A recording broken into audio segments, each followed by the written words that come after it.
अर्जुन अथर्व और नक्श के साथ मिलकर अपनी घरेलू समस्याओं में व्यस्त हो गया। सनशाइन उसके ख्यालों से एक पल को भी दूर नहीं हो रही थी, पर अग्रिमा से उसने ताल्लुक तोड़ दिया था। अग्रिमा भी अर्जुन की डील के चलते काम में व्यस्त थी और साथ ही उसका पूरा ध्यान इस वक्त अपनी मां के इलाज पर था। वो डॉक्टर्स के साथ हर वक्त संपर्क में थी। साथ ही उसे अर्जुन की फिक्र भी थी कि सनशाइन के मैरिड होने की खबर के बाद वो खुद को कैसे संभाल रहा होगा। हालांकि कई बार कबीर से बात करते हुए वो अर्जुन की आवाज़ सुन चुकी थी। एक बार तो अर्जुन ने डील के लिए एक वीडियो मैसेज भी भेजा था। अग्रिमा उसे पहले जैसे ही लगन के साथ काम करते देख थोड़ा बेफिक्र हो गई थी। कुछ दिन बीते, कुंज की शादी हो गई। अर्जुन अपने मॉम डैड के साथ वहां गया था। कुंज बहुत खुश हुआ उन सबको वहां देखकर। अर्जुन ने उसे और उसकी वाइफ को एक एक premium phone Galaxy S25 ultra gift में दिया। वो जानता था कि कुंज अपने परिवार की देखरेख के चलते खुद पर ज़्यादा खर्च नहीं करता है। अर्जुन के मॉम डैड ने भी कुंज और उसकी वाइफ को एक शानदार सा इंडो वेस्टर्न कुर्ता पैजामा और लहंगा दिया था। कुंज ये सब देखकर हैरान था, क्योंकि वो कपड़े नॉर्मल नहीं बल्कि अर्जुन की फैमिली के डिजाइनर द्वारा डिजाइन्ड थे। अर्जुन ने कुंज को एक और गिफ्ट बॉक्स देकर कहा, ये अथर्व ने भेजा है तुम्हारे लिए और कहा है कि अभी खोलना है इसे तुम्हें। इस कुंज ने उस गिफ्ट बॉक्स की खोला तो उसमें से एक बहुत ही अच्छा फ़ोन कवर निकला, जो देखने में ही गर्लियस था और उस पर बहुत ही अच्छे डिजाइन में कुंज और तन्वी लिखा हुआ था। दूसरे फ़ोन कवर पर लिखा हुआ था अर्जुन का पीए। कुंज ने अर्जुन को वो दिखाया तो वो हंसने लगे। सब समझ गए थे कि अथर्व ने अर्जुन के साथ मजाक किया है। इसी बीच नक्श अदिति के एक दो बार अर्जुन के ऑफिस में मिला। अदिति अब उसे कुछ बात तो नहीं कर रही थी, पर अब उससे डर कर भाग भी नहीं रही थी।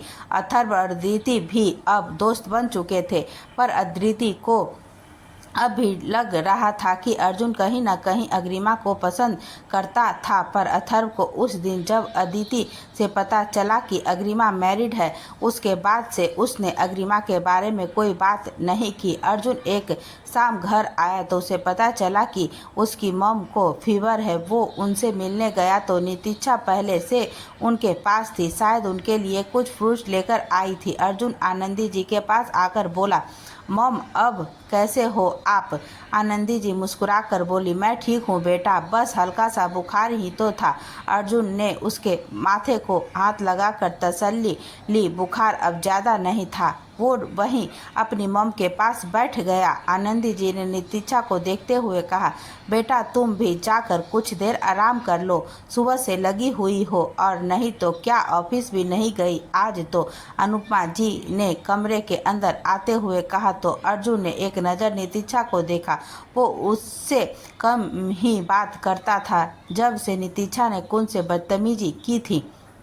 नितिशा ने आनंदी जी को दवाई और पानी देते हुए कहा, आंटी आप लोग मुझे बिल्कुल अपनी बेटी जैसे रखते हैं, तो मैं क्या एक दिन आपका ध्यान भी नहीं रख सकती? इसका मतलब आप लोग मुझे अपना नहीं मानते? आनंदी जी प्यार से बोली, नहीं बेटा ऐसा नहीं है, तू तो मेरी बेटी जैसी है। अर्जुन ने भी कई दिन से महसूस किया था कि आनंदी जी नितिशा के साथ काफ़ी सहज है और आज नितिशा का उसकी मॉम के लिए ऑफिस से छुट्टी ले लेना। उसने नितिशा से कहा, thank for taking care of my mom. Nitisha ने जवाब ने बस एक स्माइल पास कर दी। इसके बाद से अर्जुन नितिशा से कभी कभार बात कर लेता था। नितिशा को जब पता चला कि अर्जुन किसी डील के लिए और अपने दोस्त की शादी के लिए बेंगलोर जा रहा है तो उसने अर्जुन ने उसे अपने साथ ले जाने की बात कही। उसका तर्क था कि वो भी बिजनेस के हर पहलू का एक्सपोज चाहती है। अर्जुन ने भी बिना किसी विचार विमर्श के उसकी बात मानकर हामी भर दी। वैसे भी कबीर की शादी के लिए अर्जुन के दादा दादी को छोड़कर बाकी सब बेंगलोर जाने वाले थे, तो नितिशा को भी ले जाने में उसे कोई दिक्कत नहीं लगी। अर्जुन अनुपमा जी को भी साथ ले जाना चाहता था, क्योंकि कार्तिक जी शहर से बाहर थे और तनिष्क और अनन्या के एग्जाम थे, पर अनुपमा जी सामाजिक व्यवहार के चलते मना कर रही थी। उनका कहना था कि कबीर और उसके परिवार को वो जानती नहीं है और ना ही कबीर ने उन्हें अपनी शादी में बुलाया है। अर्जुन और अथर्व ने अपनी बुआ को समझाने की बहुत कोशिश की। उनसे कहा कि कबीर अर्जुन का दोस्त है और उसकी शादी में हम सब जा रहे हैं, तो आपके जाने में भी कोई दिक्कत नहीं है बुआ। अनुपमा जी अभी भी संयम में थी तो अर्जुन ने कबीर को फ़ोन मिलाकर स्पीकर पर रख दिया। कबीर फ़ोन उठाकर बोला, हाँ अर्जुन कैसा है? अर्जुन फ़ोन स्पीकर पर ही रखे हुए बोला, कबीर बिजी हो तो नहीं है? कबीर को अर्जुन की आवाज़ से लगा कि बात कुछ ज़रूरी है, तो उसने कहा, नहीं बता क्या हुआ? अर्जुन ने बिना किसी फॉर्मेलिटी के साफ सपाट लहजे में कहा, तेरी शादी में मेरे 1-2 गेस्ट फैमिली मेम्बर्स भी आएंगे।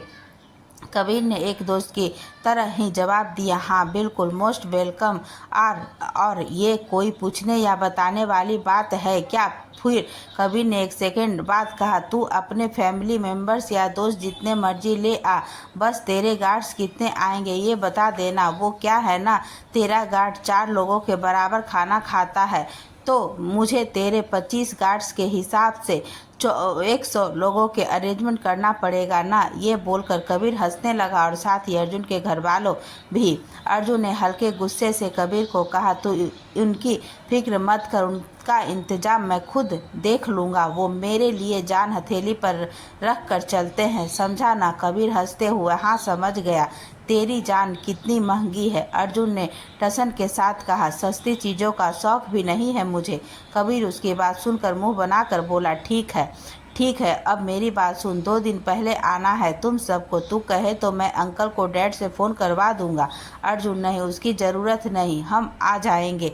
कबीर, गुड, अभी एक मीटिंग है, रात को बात करता हूँ। अर्जुन ने सिर्फ हाँ कहा और फ़ोन काट दिया। फिर उसने अपनी बुआ को देखते हुए कहा, अब तो आपको कोई प्रॉब्लम नहीं है ना चलने में? अनुपमा जी भी अब मान गई। अर्जुन ने सबको तैयारी करने को बोल दिया। अनन्या अर्जुन के पास आई और उससे बोली, भाई एक बात पूछनी है। अर्जुन ने आराम से कहा, हाँ बेटा बोलो, क्या पूछना है? अनन्या ने मासूमियत से पूछा, क्या सच में आपके गार्ड 4 लोगों जितना खाना खाते हैं? अर्जुन को उसकी मासूमियत पर हंसी आ गई और वो बोला, ऐसा कुछ नहीं है बेटा, उनके काम में फिजिकल एक्टिविटी ज़्यादा है और वो एक्सरसाइज ज़्यादा करते हैं, तो उनकी डाइट थोड़ी ज़्यादा है। अनन्या अर्जुन की बात ऐसे सुन रही थी जैसे कोई स्टूडेंट अपना लेक्चर सुनता है। अथर्व उसके पास आकर बोला, अनु ये लोग सिर्फ 4 लोगों का खाना ही नहीं खाते, कभी कभी तो जब इन्हें भूख लगती है तो ये तेरे जैसे 2-3 इंसान को भी खा जाते हैं। अनन्या अथर्व की बात को इमेजिन करते ही डर से चिल्ला उठी तो बाकी सब हंसने लगे। फिर वो मुंह बनाते हुए अर्जुन से बोली, भाई तब तो आपके बहुत पैसे लग जाएंगे इनके खाने का अरेंजमेंट करने में। अर्जुन ने उसके सिर पर हाथ फेरते हुए कहा, बेटा पैसे ज़्यादा इम्पोर्टेंट है या हमारी और हमारी फैमिली की सेफ्टी? अनन्या, ऑब्वियसली इसी बात है, फैमिली की सेफ्टी। अर्जुन, हाँ, और हमारी सेफ्टी के लिए ये लोग जान देने से भी पीछे नहीं हटेंगे, तो अगर इनके खाने पीने के लिए कुछ एक्स्ट्रा खर्चा हो भी गया तो it's not a big deal. Ananya, पर भाई मुझे जानना है कि आप अपने गार्ड्स पर महीने में कितना खर्च करते हो, उनकी सैलरी और बाकी सब चीज़ें मिलाकर। अर्जुन, सब कुछ मिलाकर यही कोई 60-70 लाख के आसपास। अर्जुन ने ये जितने आराम से कहा, अनन्या का मुंह उतना बड़ा ही खुल गया। अनुपमा जी भी ये सुनकर थोड़ी हैरान थी। उन्हें पता नहीं था कि अर्जुन हर महीने इतना बड़ा अमाउंट सिर्फ फैमिली की सेफ्टी के खर्च करता है। उन्होंने अर्जुन से पूछा, अर्जुन बेटा इतने ज़्यादा पैसे? अर्जुन ने उनकी तरफ देखकर पहले तो उन्हें भी नॉर्मल जवाब देना चाहा, पर फिर उसके दिमाग में कुछ क्लिक हुआ तो उसने अनुपमा जी के पास आकर कहा, बुआ आपको ऐसा तो नहीं लग रहा ना कि जब मैं इतने पैसे सिर्फ अपने गार्ड्स पर खर्च कर सकता हूँ तो मैं आपके घर का लोन क्यों नहीं भर रहा? अनुपमा जी ने कुछ नहीं कहा, पर अर्जुन उनका जवाब समझ गया था। उसने बैग से जाकर चेक बुक निकाली और एक 4 करोड़ का चेक अपनी बुआ के नाम का काट कर उनके सामने कर दिया और कहा, ये लीजिए बुआ, आप जब चाहे अपना घर बैंक से आज़ाद करवा सकती हैं, पर मैं चाहता हूँ कि अभी आप ऐसा कुछ न करें। अनुपमा जी ने अभी तक ना तो चेक लिया और ना ही कुछ कहा, पर उनकी नज़रों में सवाल देखकर अर्जुन ने कहा, अगर आपको मुझ पर भरोसा नहीं है तो आप ये चेक चाहे कल ही लगा दीजिएगा। अगर भरोसा है तो कुछ दिन रुक जाइए, मैं कुछ पता लगाने की कोशिश कर रहा हूँ। वो पता चलते ही मैं खुद बैंक से आपके घर को छुड़ा दूंगा। अनुपमा जी ने वो चेक लेकर फाड़ दिया और अर्जुन से कहा, सॉरी बेटा, पता नहीं मैं क्या सोच रही थी, मुझे तुम पर पूरा भरोसा है। अर्जुन ने उनके हाथ को चूम लिया और कहा, बस ये भरोसा बनाए रखिए और मैं इसे कभी टूटने नहीं दूंगा। अग्रिमा भी एक अलग ही सोच में डूबी हुई थी। उसे समझ नहीं आ रहा था कि वो कबीर और प्रेरणा से क्या कहे, उन्हें अपने बारे में सच बताए या नहीं। अर्जुन ने के यहाँ आने पर उसे सच पता चल ही जाएगा कि वही अग्रिमा है, तो कबीर और प्रेरणा के साथ तो ये दोस्ती में धोखा होगा और उनकी शादी में वो कोई हंगामा या तमाशा नहीं चाहती थी। अगर उन दोनों को सच पहले से पता होगा तो शायद उन्हें बुरा नहीं लगेगा। कुछ देर सोच विचार करने के बाद उसे लगा कि सच से भागने से बेहतर है उसे अपना लिया जाए। सच को छुपाना सिर्फ गलतियों को जन्म देता है। उसने उन दोनों को सब बताने का फैसला किया और फिर उसने कबीर को अपने रूम पर बुला लिया। कबीर और प्रेरणा दोनों ही अग्रिमा की तरफ देख रहे थे कि वो अब कुछ कहे, पर अग्रिमा के लब मानो सिल गए थे। आज तक उसने ये सच किसी के सामने खुद नहीं रखा था कि उसकी शादी अर्जुन से हो चुकी है। अदिति को भी उसने आधा सच ही बताया था। कबीर ने उसे इस कदर परेशान देखा तो वो बोला, अग्रिमा, ऐसी क्या बात है जो तुम्हें कहने से पहले इतना सोचना पड़ रहा है।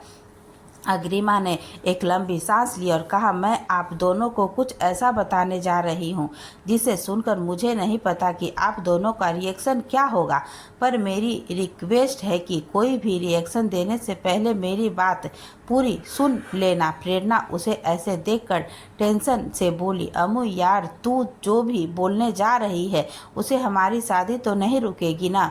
कबीर ने प्रेरणा को घूरकर गुस्से से देखा और अग्रिमा हमेशा की तरह उसके इस बचकाने सवाल पर हंस पड़ी और बोली, रिलैक्स प्रेरणा, तुम्हारी शादी तो मैं किसी हाल में भी रुकने नहीं दूंगी। प्रेरणा उसके कहते ही सच में रिलैक्स हो गई और बोली, फिर ठीक है, चल अब बता, क्या बताना है। अग्रिमा ने एक नज़र दोनों को देखा और कहा, आप दोनों जानते हो ना अर्जुन प्रताप सिंह के उस पंचायत वाले केस के बारे में। कबीर और प्रेरणा को उसकी बात समझ नहीं आई कि अग्रिमा खुद के बारे में बात न करते हुए अर्जुन के बारे में क्यों बात कर रही है।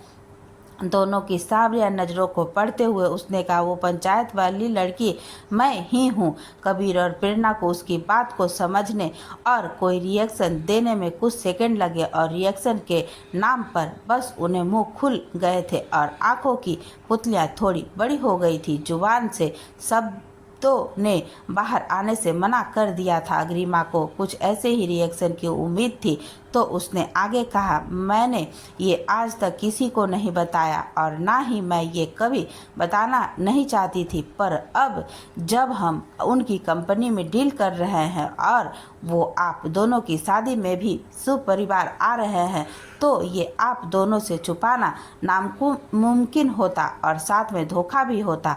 और फिर उसने सब कुछ उन दोनों को बता दिया। कभी इतना सब सुन कर बस यही बोल पाया, मतलब तुम अर्जुन की वाइफ हो।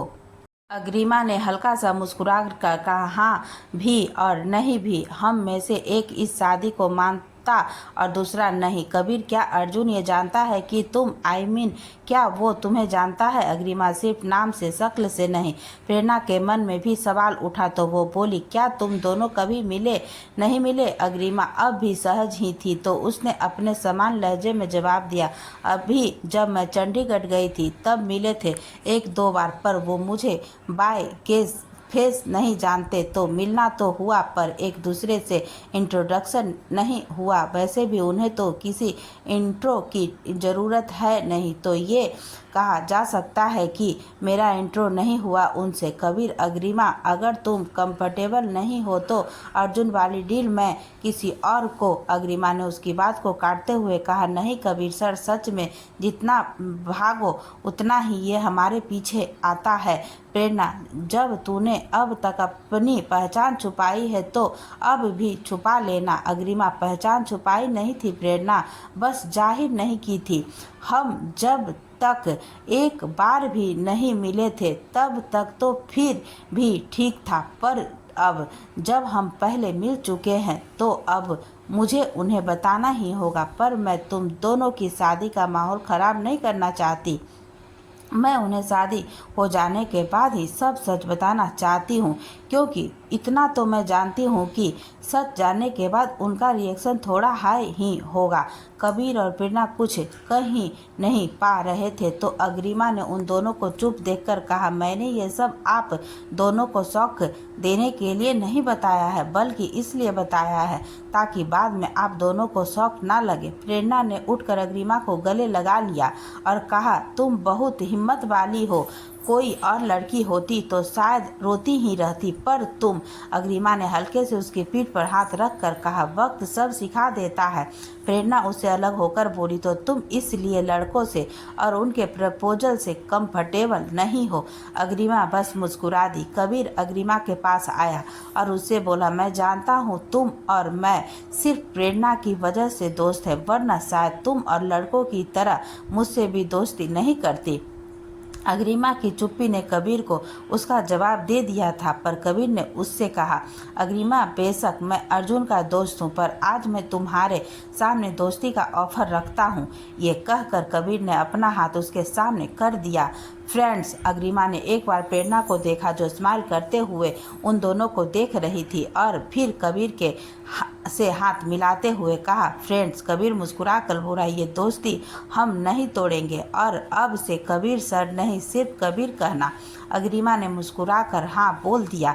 कबीर ने कुछ सोचकर अग्रिमा से पूछा, अग्रिमा, तो क्या इसलिए ही तूने अर्जुन की डील फाइनल होते ही रिजाइन दिया था? अग्रिमा, हाँ, पहले मुझे लगा था कि यहाँ से चले जाना बेटर ऑप्शन है, पर मुझे इस वक्त पैसों की बहुत ज़रूरत है जो सिर्फ ये जॉब मुझे दे सकती है, और मैं ये कंपनी किसी भी हाल में नहीं छोड़ सकती। कुछ देर तक कबीर और प्रेरणा अग्रिमा से अर्जुन और उसकी शादी के बारे में बात करते रहे। अग्रिमा ने उन दोनों को ये कहकर चुप करवाया कि उसकी बजाय वो खुद की शादी पर ध्यान दे। उन दोनों की सब बताकर अग्रिमा का दिल कुछ हल्का था। इस बार वो अर्जुन को भी किसी धोखे में नहीं रखना चाहती थी। उनकी बार बार किए अनजाने में हुई मुलाकातें कल को उसे कसूरवार साबित कर सकती है कि उसने जानबूझकर सब छुपाया है। हालांकि उसकी कोई डील नहीं हुई थी अर्जुन से कि अर्जुन से पहली बार मिलते ही उसे सब बताना है, पर न बताने की भी कोई बात नहीं हुई थी। उसने मन ही मन खुद को आने वाले समय के लिए तैयार कर लिया था। अर्जुन ने भी अनुपमा जी को बेंगलोर ले जाने के लिए उनकी काउंसलर सौम्या से भी बात कर ली थी। सौम्या ने अर्जुन से कहा, she is free to god, but मैं चाहूँगी कि आप उनका थोड़ा ध्यान रखें। कुछ बातें मेरे सामने आ रही है, पर मैं अभी पूरी तरह श्योर नहीं हूँ अर्जुन। मतलब सौम्या, अभी के लिए बस इतना ही कि आप उन्हें अच्छे माहौल में रखें, पॉजिटिव फीलिंग दें, क्योंकि वो कुछ पुरानी बातों को याद करके अपसेट हो सकती हैं।